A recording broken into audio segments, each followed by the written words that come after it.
What's good, everybody? When you're in the building, and welcome to the recap. A lot of things happened today in the NBA. The Denver Nuggets beat the Portland Trailblazers, and the Phoenix Suns beat the defending champions, the Los Angeles Lakers. But before we all do those recaps, leave a like and subscribe for more NBA contents like this coming up very soon.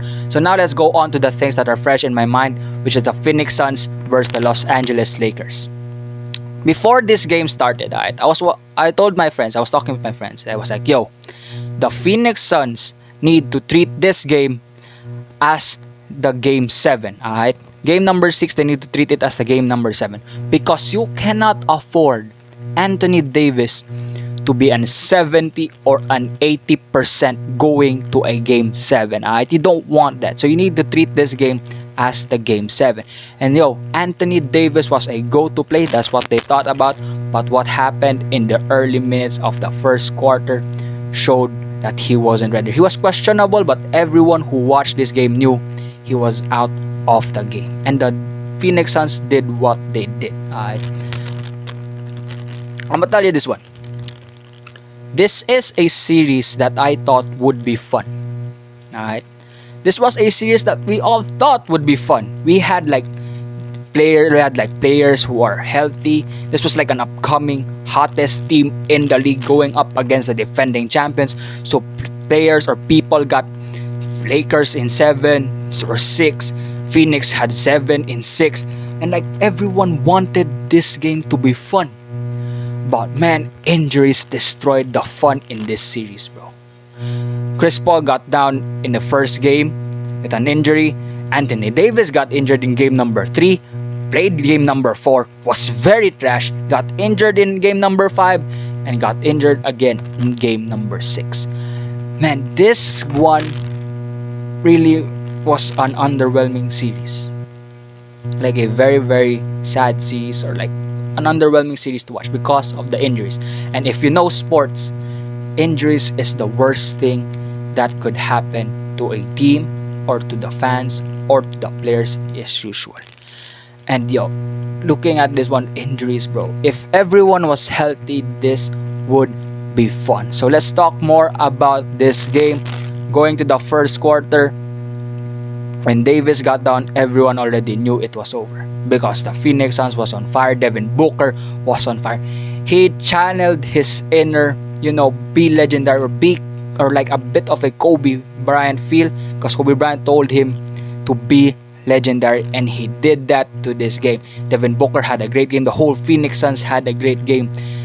And LeBron James had a good game, but he wasn't the LeBron that we all knew. And before we talk about LeBron James, let's talk first about Anthony Davis. And going into this game, the Phoenix Suns had a game plan. When they knew Davis was going to play, they were like, yo, he's not healthy. He's not healthy. So let's make a game plan wherein we're going to attack Anthony Davis.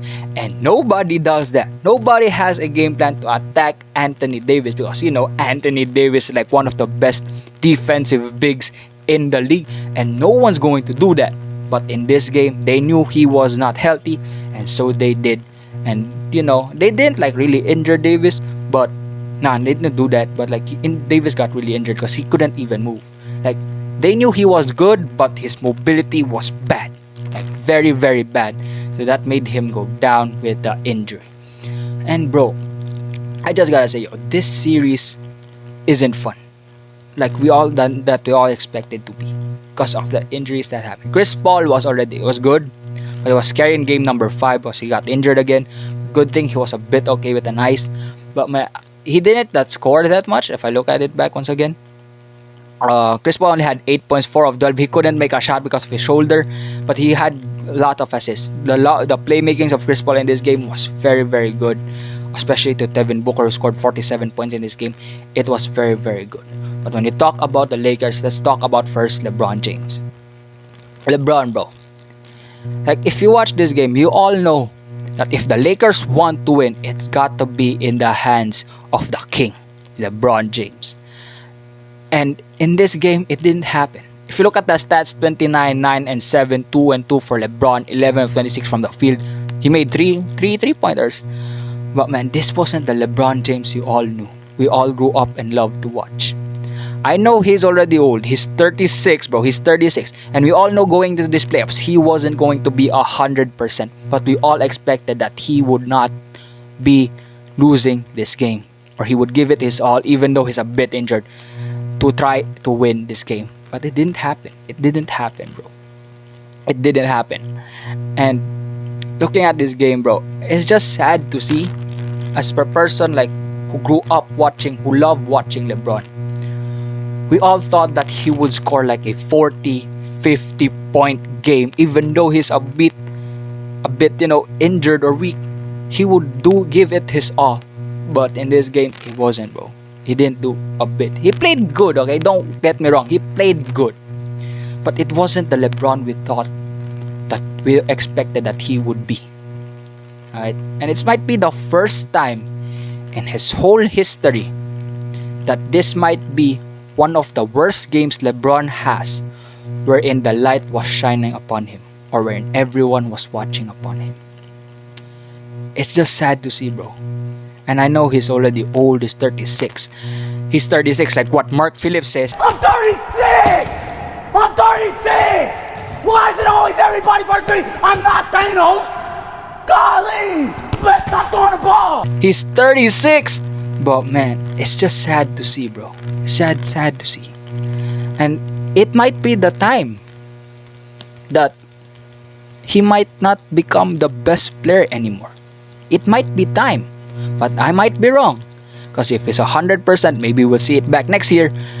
He might still be. But maybe it might be time. He's getting older in age. He's getting a bit injured as well. So maybe it might be time that he might not anymore be the best player in the league right now. But we all might be wrong. I might be wrong as well with that. But man, we all thought and expected that LeBron would be the LeBron we thought and we love. And bro, the whole team in the Lakers, bro. Let's talk about Dennis Schroeder first. Dennis Schroeder was the first person in Lakers history since we went to Los Angeles in the whole playoffs that he's attempted 9 shots and had 0 points. And if you know, the Lakers are always in the playoffs, and that almost, not always, but most of the time in the playoffs, and that is a crazy first time. Dennis Schroeder did his good things. He scored 20 points. He made the Bowie in this game. But man, it wasn't good, bro. It wasn't good. Kentavious Caldwell-Pope scored 19. Man, it was still bad, bro. Marc Gasol was trash in this game. All the bigs were trash in this game. And Drummond, he didn't get any minutes. Like, he didn't get any minutes, bro. And Frank Vogel, bro. Frank Vogel was trying to, like, throw things at the Phoenix Suns, but they were just on fire. Devin Booker, I said this one. He channeled his inner Mamba. And it was really worth it, bro. He was really on fire.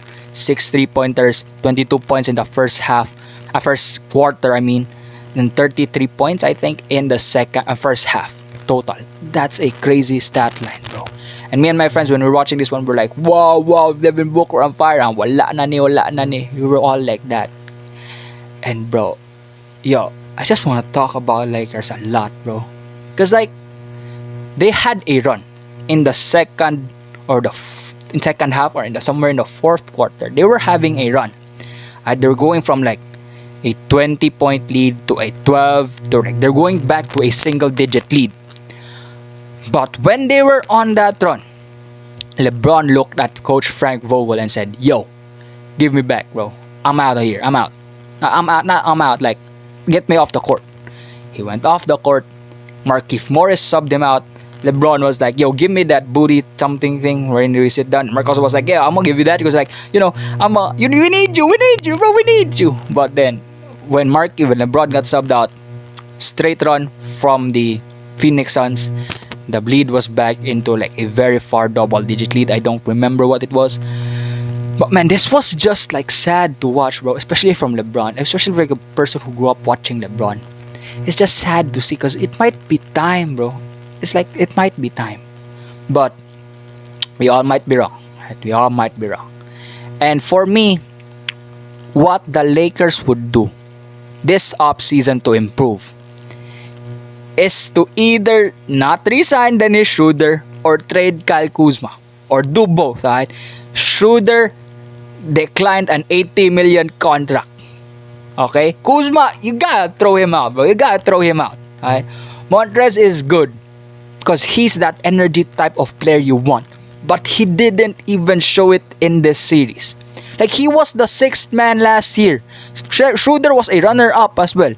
But, yo, he didn't, like, show up because Coach Frank Vogel didn't give him enough time. And, bro, the Lakers need to do a lot. They really need to build back this roster. And they need to do it. They need to clear these things up, bro. Drummond, they think he has to go as well. They need to clear this thing up and make this team even better, bro. If they want to bring back that championship like in the bubble, and many are talking about the bubble, and I'm not going into that. But if they want to bring back a championship once again, they need to make this team even better than what they have right now. Okay? And yo, credits to the Phoenix Suns. They're fun to watch. I'm happy for Chris Paul because if you watch basketball, you like to see Chris Paul being in that championship run again or going back into that road to a championship. And yo, I'm just happy to see Phoenix being successful and they're going up against the team we will talk about next, which is the Denver Nuggets. Yo, in this game, bro, one of my favorite players to watch, okay, or my favorite player one of my favorite players in the league is Michael Porter Jr. Michael Porter Jr., bro. I tell you, bro. He is a bucket getter. High school, he was a bucket getter, right? He was unstoppable in high school. College, he didn't show that much because of his back injury. But when he was in high school, he was a bucket getter. No one could stop him. He was like a KD. And that's what he showed in this game. We're like, in the first quarter, right? First half, he scored 22 points in the first half. That was fire. Devin Booker did that in the first quarter. But yo, Michael Porter Jr., he's a bucket getter, right? But there are also the times wherein, this love and hate relationship with Michael Porter Jr., when he does these crazy shots, it shoots, he makes a crazy shot, he makes it shoot. But there are also times wherein he makes 0 of 4 from all those crazy shots. Like, he's perfect sometimes from the crazy shots, like 6 of 6, but sometimes he goes 0 for 4. And that's what sometimes the love of hate with Michael Porter Jr., bro. But man, Portland had a good thing here. They had a game plan, and Jokic got on foul trouble. But man, Jokic was like, I think he was a bit off in the first half. Then he had a bit of a run into the third. He had a groove in the third. I think he got like 9 points or more than 9 points. Then he got like 36. And the 36. So 36, 8, and 6 for Jokic. 26 for Michael Porter Jr. Yo, he was good in this game. Credits to Aaron Gordon. He played great as well. Because like he made that dagger 3 for them to win. Also credits to Austin Rivers, bro. I didn't show love to Austin Rivers in like all the recaps, but I gotta show him love right now. Because like I didn't make the recaps for a couple of days. I think, I didn't do that because like I was a bit busy. But I gotta give love to Austin Rivers, bro. When Jamal Murray was down, they didn't have a guard. Monte Morris was there, but we didn't expect it to be. Facu was there, but we didn't expect him to be that guy. When they signed Austin Rivers, it might be the best signing they ever did in Denver this season. Not in history, this season, alright? And he showed why, bro. Austin Rivers played so good, bro. He played good, alright? Like, he did play good in this game, but he played good as in the series as a whole, bro. He filled up that Jamal Murray role a bit. Because no one can be that Jamal Murray, but he could fill that Jamal Murray role a bit. This was a good game for Denver. And let's talk about Portland, alright? Portland is my Western team, alright? And looking back, I think it's time, bro. I think it's time that this core might be gone. This might be the last time we would see the duo of CJ and Dame. They need to make a lot of moves this offseason, bro. A lot. Norman Powell is good to stay. He played good. Damian Lillard played good. Very good. 28 and 13. But, bro, in this game, bro, you were watching this game, and I know people were there. They said that Damian Lillard is trash because he scored like 1 of 7 from the fourth quarter. Like Dame time is expired. But man, this game, Damian Lillard scored 55 points last game. I remember it, 55, right? 55. And you think he's going to have a better game in the next game with only 1 day rest? No, bro. He's tired. He's gassed, bro. He needs help. And if you look at Denver, yes, Jokic played good. Very, very good. And it backed up by his teammates. In this game, no one backed up Dame. Yes, CJ scored 21, but if you watch the series, if you watch the game, you will sometimes hate CJ. I like CJ, but CJ was trash in this series, bro. Like, he was trash. Like, you will get mad at the game. And if you remember last game, he was the one who caused the game. He was the one who stepped on the outline, on the out of bounds, bro. And CJ, bro. CJ, you got like, you don't know. I don't know, bro. I think it's time to trade him. And Robert Covington did great. He's the best defender in this team, especially with Rondé Hollis Jefferson. But I think it's time to switch things up with this team, bro. I think it's very, very time. And man, I wanna talk about this one. I'm a Damian Lillard fan. Damian Lillard is my favorite player in the league. But if I see, but I saw all those things on Twitter, even the hashtag free Dame. And all I could say is that will never happen. That will never happen. Damian Lillard will not leave. He's one of the loyal players that I know in the league right now. The most loyal players I know in the league right now. And he will never ever leave. He just won Teammate of the Year. I think it's Teammate of the Year. And just got the award in this game, bro.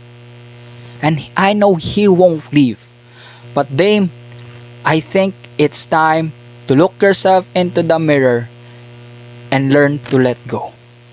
Not of the team, but of some of the people or the teammate players you love to be with. Alright. First of all, not going to the personal things. I'm not going that. But going to the basketball things. It's time for the Portland organization to let go of Terry Stotts. Their head coach, Terry Stotts. Even though it was already time last year, he needs to go. Because you will never have a championship win or a championship ring with Terry Stotts as your coach. No, it won't happen if you want to win a championship. No, it won't. Even though you love him as a coach, like he was one of your coaches when you were in the rookie seasons, like you're the coach that you loved him, it's time to let him go. Alright? It's time to let him go. It's time to find a better coach that would help you fit the system and would help you win a championship. Next, trade CJ. I love the duo of CJ and Dame. But man, you gotta trade CJ. Like, I like CJ as well as a player and as a person and as a commentator or sideline commentary. I like him as that person. But man, it's time to trade CJ for a player that would be like him but a better defender. Alright? A better defender because this team doesn't have any defense, bro. This team doesn't have any defense. If you watch this game, Yusuf Nurkic was always on foul trouble because of Jokic. So even Enes Kanter was always having a foul trouble because of Jokic. But man, Robert Covington was the one defending him, and Robert Covington is a good defender in the paint a bit and perimeter. And you also get Rondé Hollis Jefferson, but he was a guard. He was guarding Jokic as well because your bigs can't defend. Alright? So you need to find a player who is good on the perimeter because Dame sometimes is a bit tired. Okay? He's the one carrying the load off. He's the one defending all. So you need someone else to guard in the perimeter. I don't know who it would be, they gotta find someone, right? They gotta find someone. And yo, I don't know what Yusuf Nurkic says, but when I saw it in this interview, post game interview, I was like, yo, what would it take for you to resign back? And he was like, something wherein things need to change. And I think that was a sign for Terry Stotts to leave. And looking at back the past couple of years, Yusuf Nurkic was like one of these people in Portland wherein he was like the focal point. Like right, before his injury, like he was one of the players like you give him the ball, he will make plays for you. He's like the small Jokic. Right? If you remember before Denver, Jokic and Yusuf Nurkic were teammates. They let go of Nurkic, they let Jokic rise. That's what happened, right? Because Nurkic was also blossing up. Is that a word? Yeah. Blah blah blah. He was rising up. Okay, he was rising up. He was rising up. But then they let Jokic. They traded Nurkic for better future and let Jokic rise as well. But man, it's time, bro. And with Norman Powell, you got to resign him. You got to resign him. In the trade deadline, I saw people complaining why they traded Gary Trent for Norman Powell, and Norman Powell showed why he was the better player. And it was, for me, it was a good trade because Gary Trent fit with the timeline. Norman Powell fits with them right now and is a champion and has championship experience, which would help them. Carmelo, it's okay if he resigns because I like Melo, but man, Norman Powell could be that CJ. If they trade CJ to find another better player, like he would fit that role to be like a CJ McCollum, that he could be like a scorer as well.